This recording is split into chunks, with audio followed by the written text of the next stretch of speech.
నమస్తే welcome to one TV special focus. బోర్డర్లో ఉద్యోగం చేయడం అంటే ఎంత కష్టమో చెప్పాల్సిన అవసరం లేదు.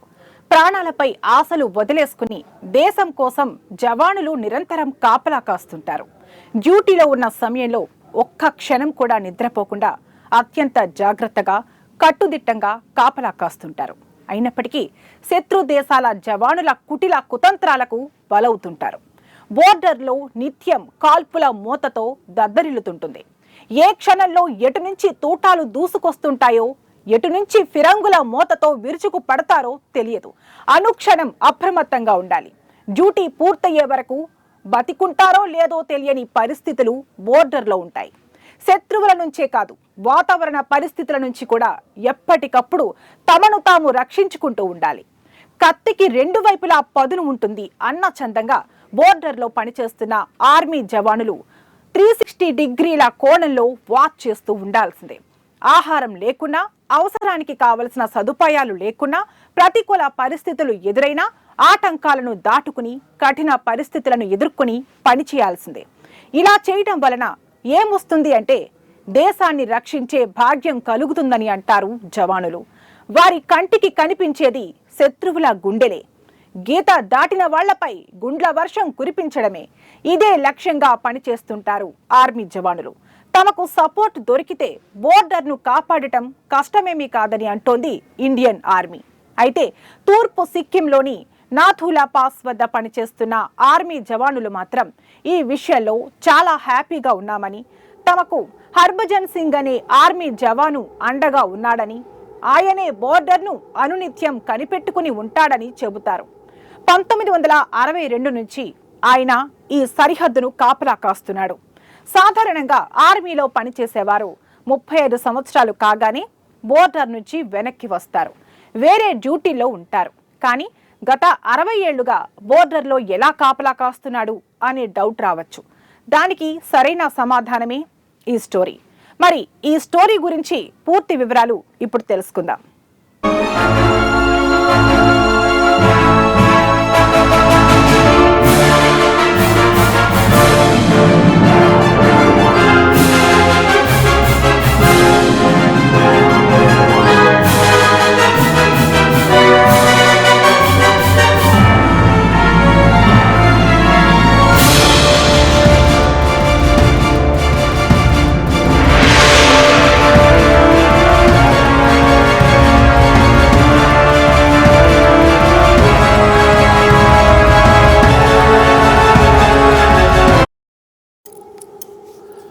ఇండియా చైనా మధ్య దాదాపు 5,000 కిలోమీటర్ల మేర సరిహద్దు ఉంది.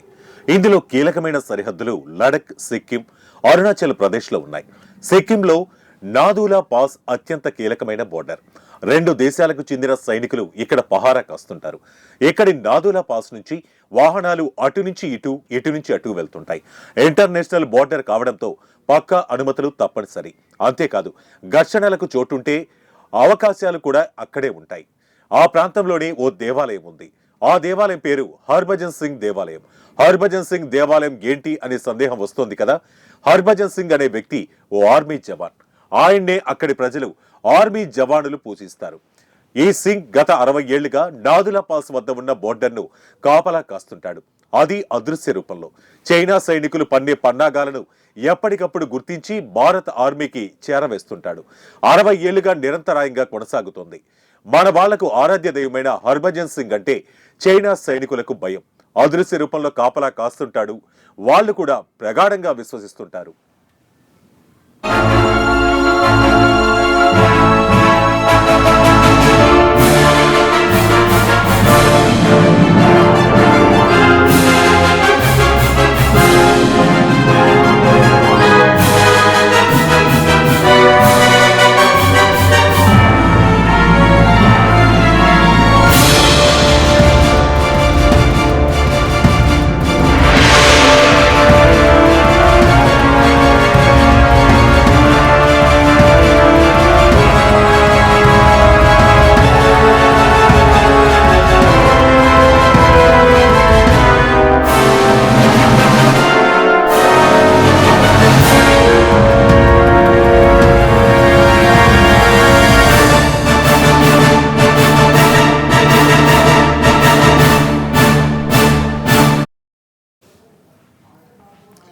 చాలా సార్లు గుర్రంపై కాపలా కాస్తున్న ఓ వ్యక్తి తమకు కనిపించాడని, కాల్పులు జరిపేలోపే మాయమయ్యాడని, హర్భజన్ సింగ్ నిత్యం బార్డర్లో కాపలాగా ఉంటాడని వాళ్ళు కూడా నమ్ముతున్నారు.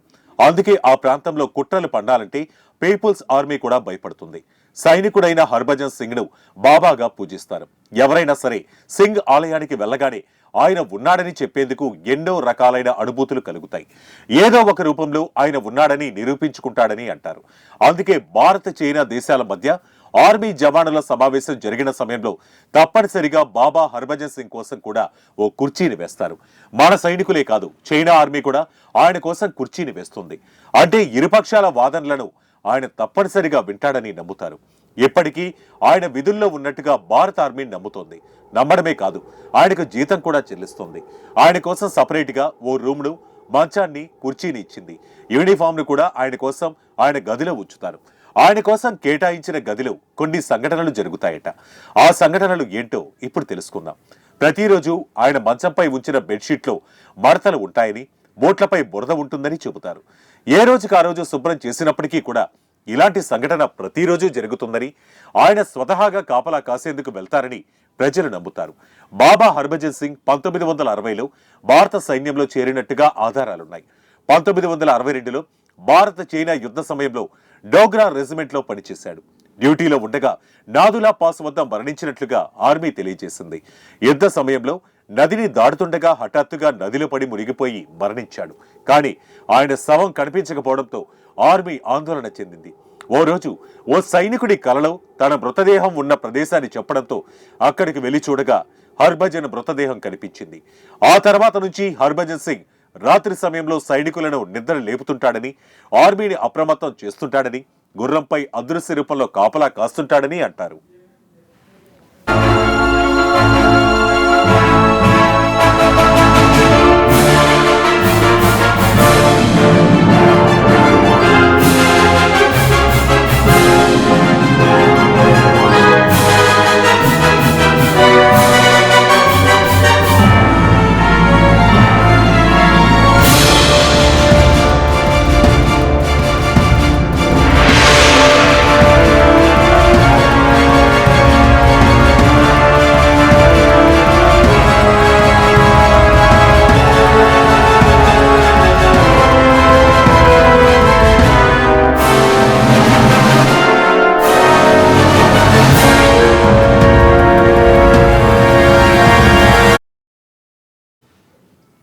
హర్భజన్ సింగ్ మృతదేహాన్ని ఖననం చేసిన ప్రాంతంలోని ఆయన పేరుతో ఓ బంకర్ను నిర్మించారు. ఆ బంకర్ని ఇప్పుడు దేవాలయంగా మార్చి పూజిస్తున్నారు. మరణించిన 60 ఏళ్లైనా నేటికి ఆయన అదృశ్య రూపంలో దేశాన్ని రక్షిస్తుండటంతో భారత ప్రభుత్వం హర్భజన్ సింగ్ కు గౌరవ కెప్టెన్ హోదాను కల్పించింది. దేశంపై గౌరవం ఉన్నవాళ్లు, మన ఆర్మీపై భక్తి ఉన్నవాళ్లు తప్పనిసరిగా ఓ లైక్ వేసుకోండి.